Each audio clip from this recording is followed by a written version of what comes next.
Hello. In this review I'll be talking about the Chinese anti-ship missile, YJ-83.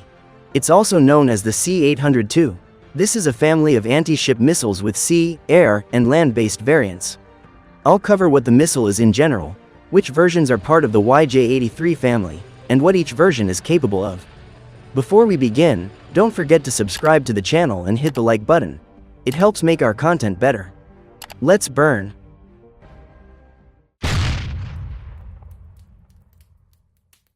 As with many other Chinese developments, there are, so to speak, a lot of gaps in the history. There's no point in repeating why that is. The name YJ-83 is the domestic designation for the anti-ship missile that's in service with the Chinese Navy. C-802 and similar names are the export versions. The history of this missile family goes back to the late 1970s.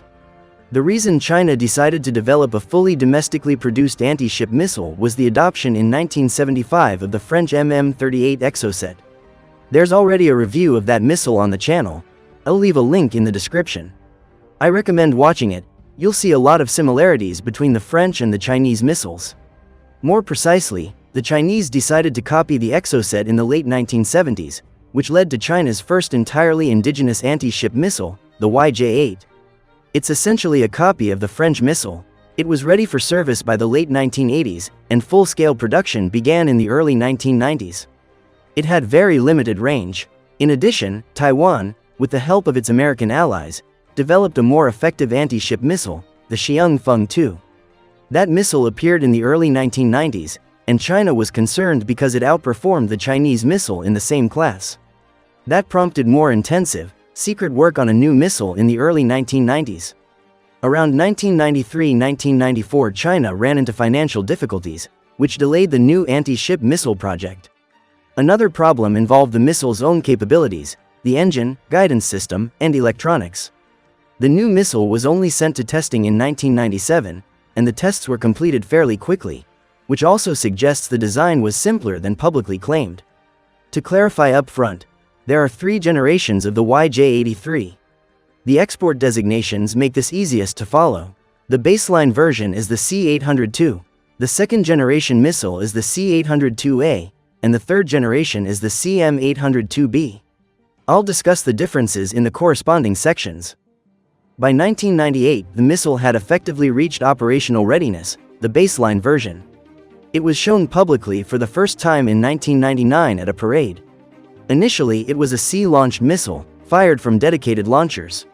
Later, an air-launched version and a variant for striking fixed land targets appeared. Further new versions followed in 2006 and 2014, respectively. A more recent modification dates to the early 2020s. Today, the YJ-83 is the most numerous missile of its class in service with the Chinese Navy. The missile is in service with China, Algeria, Pakistan, Yemen, Myanmar, Bangladesh, Indonesia, Iran, and Venezuela. The YJ-83 and the C-802 have exactly the same design, although the domestic version is a few centimeters shorter than the export version. The missile weighs 850 kg, length 6.86 meters, diameter 360 millimeters. Folding aerodynamic control surfaces are mounted on the central section of the fuselage. Fold-out stabilizers are fitted at the tail, mounted on the rocket booster. They deploy after the missile leaves its launch canister. The nose houses an active radar seeker. Behind it is a semi-armor-piercing warhead weighing 165 kg. Next comes the autopilot and the control unit with an inertial navigation system. External control surfaces are fixed to the fuselage. The wingspan is 1,220 millimeters. Behind that is the fuel bay, then a solid fuel sustainer motor. On the outside of the fuselage there are small fixed fins that do not fold. After the sustainer comes a solid rocket booster with folding stabilizers on the booster's exterior. The missile can fly at a maximum speed of about Mach 0.8, roughly 980 km per hour, and can engage targets out to about 120 km. How it worked? Note I'm using past tense because the basic version was later replaced in service by an improved YJ-83A. Export version is C-802A. At launch the rocket booster fires. After a few kilometers it is jettisoned. During the cruise phase the missile descends to an altitude of about 30 to 50 meters above sea level and flies toward the target. In the terminal phase, at up to roughly 20 kilometers from the target, once the seeker has acquired the target, the missile drops to about 5 to 7 meters above the sea and then proceeds to impact. The fuse has a delay, so the warhead first penetrates the hull and then detonates inside. Here's the catch. The Chinese publicly claimed the missile could receive in-flight trajectory corrections from the launching ship, but in reality there was no data link. It operated on a fire-and-forget principle. The YJ-83 had a number of shortcomings: relatively low speed, a mediocre warhead, and limited guidance performance.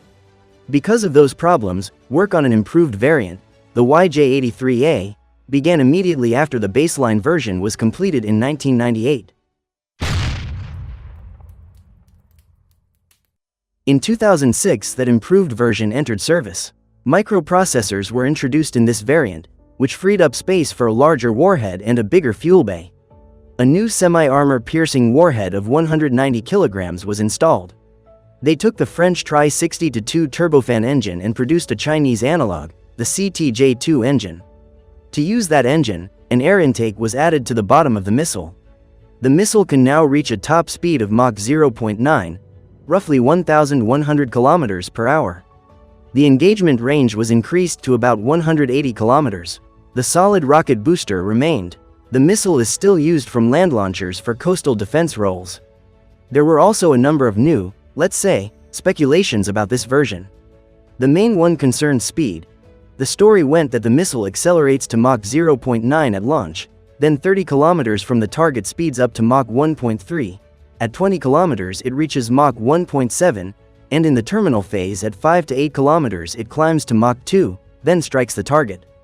That's pure fantasy.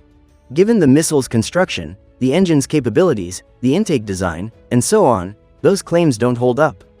To understand where the myth came from, Chinese media were boasting that the missile was so quick that the American SM-2 shipboard interceptor, used against anti-ship missiles among other threats, would be powerless against the nimble YJ-83A. Yet Iran used the missile against Israeli ships, and a missile fired from Yemen was used against a US ship in 2016. In both cases the YJ-83A was successfully intercepted. So in reality the C-802A maximum speed is Mach 0.9, subsonic. There was also hype about guidance, that the missile had satellite navigation and a data link. That wasn't true. In fact, the missile can make 3 trajectory corrections during flight, and those corrections are programmed before launch. It still operates on a fire-and-forget basis. Around the same time an air-launched version was developed, the YJ-83K, export C-802AK. This variant has the same equipment as the ship-launched version except it lacks the booster. The aircraft provides launch speed. Its length is 5.14 meters and its weight was reduced to 595 kilograms. Its engagement range increased to about 230 kilometers. Carriers for this missile include the JH-7 fighter bomber and the Xi'an H-6 bomber, each capable of carrying 4 YJ-83K missiles. The Chengdu J-10C fighter can also carry the missile. The next version of the missile was equipped with an infrared seeker instead of a radar one. This variant was designated YJ-83KH, and its export version is known as CM-802AKG. The missile became heavier, weighing 670 kilograms, and the warhead mass was increased to 285 kilograms. The range remained the same, 230 kilometers. This is an air-launched version capable of striking not only surface targets but also stationary land targets. It features a data link with the carrier aircraft, allowing the pilot to adjust the missile's flight path and more precisely guide it to the target during the final phase of flight. The latest version, YJ-83J, export designation CM-802B, is a third-generation missile introduced in the 2020s. It features a dual-mode seeker, both active radar and infrared. As you can see, the nose section has been redesigned. A new turbofan engine has been installed. Officially, the missile has a maximum range of up to 290 kilometers, but that figure is nominal and reflects the International Arms Control Agreement limiting the range of such weapons to 300 kilometers. In reality, the version used by the Chinese Air Force may have a longer range. This variant is in service only with China's air forces and can engage both surface and land targets.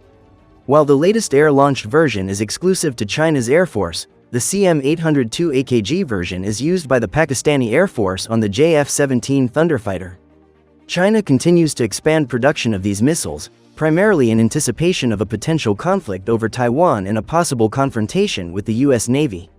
And while these missiles may not be the best in terms of quality due to certain limitations, they could very well compensate through sheer quantity.